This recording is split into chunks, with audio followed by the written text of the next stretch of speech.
欢迎收听。今天我们来聊聊你分享的这篇关于电影《恶意》的长篇影评啊。这篇分析呢，整合了挺多观点，也有作者自己的一些看法，感觉视角挺丰富的。所以咱们今天的任务就是帮你梳理一下，看看这篇影评到底挖出了些什么核心信息，电影本身又在探讨什么。好了，那我们就开始吧。首先啊，影评肯定了这部片的演员阵容，这个确实是挺亮眼的。主演是张小斐、梅婷，还有特别主演黄轩，再加上将近20个友情主演。对，这个就符合他宣传说的，每一面都充满分量。是的，而且影评特别强调了这片子风格怎么说呢？非常严肃，它不是那种轻松娱乐片，它是围绕一个双人坠楼案展开的。对，直接就切入了像媒体伦理啊、网络暴力啊这些话题。这些话题都挺沉重的，而且张小斐演的那个媒体人叶潘角色，据说也挺复杂的。所以整个看下来的感觉，按影评的说法，就是偏沉重、引人思考那种。对，影评这一点我觉得点的挺到位的，就是说这电影啊，它好像目的就不再提供轻松的娱乐，而是想通过这个案子让大家去反思一些社会问题。这个就跟叶潘那个角色的经历能对上，他一开始是追真相，对吧？对，后来自己也被卷进去了，成了舆论漩涡的一部分。这个过程本身就很有说服力。所以影评的意思是，他是有意选择了这条比较严肃，甚至可能不太讨好所有观众的路线。可以这么理解，他给观众的期待就不一样了。这倒是。然后影评还专门拿出来说了里面的台词，说写的特别犀利。是的，提到了几句，比如那句“没人要乎真相，他们要的是爽”啊，这句我有点印象。还有一句“人们终究只愿意相信自己相信的”。影评就认为这些台词不光是推动剧情，它更像是在解剖人性，尤其是在咱们现在这个信息爆炸又有点混乱的环境下的那种反应。这个就有意思了。那如果把这些台词还有刚才说的严肃风格放到一个更大的背景里去看，影评抓住的核心观点，或者说他认为电影最想表达的是什么呢？核心观点啊，影评认为在现在这种网络暴力挺常见，然后流量又特别重要的时代吧，人们那种选择性相信的问题变得特别突出。选择性相信，对，影评甚至还挺直接地批评了那些自称理中客，实际上就是去蹭热点的营销号说他们是恶意的帮凶。这个说法很重啊。是，同时影评也点出来了叶潘这个角色的那种挣扎，就是在新闻信仰和网络流量之间的那种矛盾和拉扯。我明白了。所以影评是把那些很扎心的台词和这种蹭热度、信息茧房的现象，以及媒体人自身的困境直接联系起来了，认为电影是在揭示这个。正是这个意思。影评觉得电影就是通过叶潘这个角色的经历，把这种矛盾给具体化了。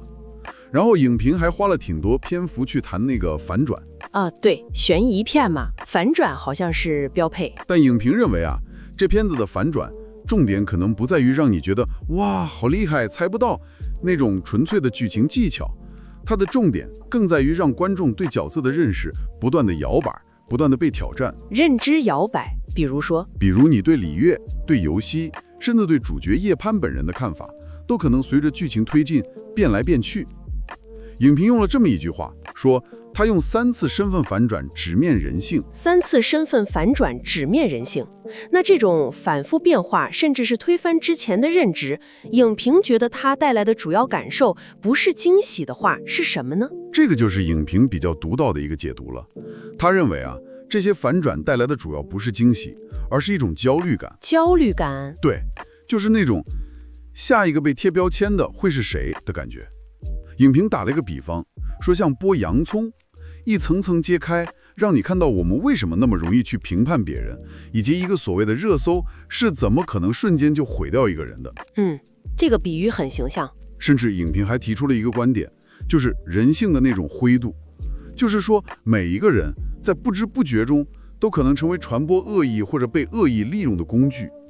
这个才是最深层次的恶意。这个灰度的观点确实是让人需要停下来想一想。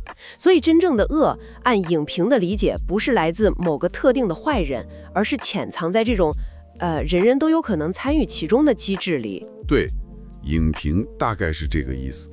那普通观众对这部电影的反应，影评是怎么总结的呢？应该也是有褒有贬吧？影评也梳理了，评价确实是两极分化。好的方面呢，普遍都认可演员的演技，特别是提到了张小斐、梅婷，还有演那个小女孩的杨恩佑。演技是在线的。另外就是影片讨论的议题，像网暴啊、媒体伦理啊，确实是比较深刻，能引起思考，这个也是很多人肯定的。那负面评价呢？集中在哪些方面？负面主要就是有人觉得节奏有点拖沓，还有就是部分情节的逻辑可能不够严丝合缝。逻辑漏洞。还有一些声音就是质疑这个片子是不是又陷入了陈思诚监制电影的那种所谓的商业舒适圈模式。了解。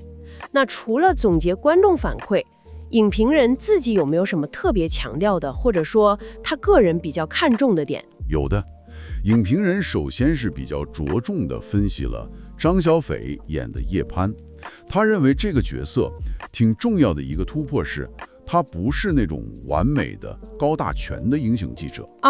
不是刻板印象那种。对，他有缺点，会犯错，但最后他选择了去承担责任。影评觉得这种复杂的、真实的女性媒体人形象是很有价值的。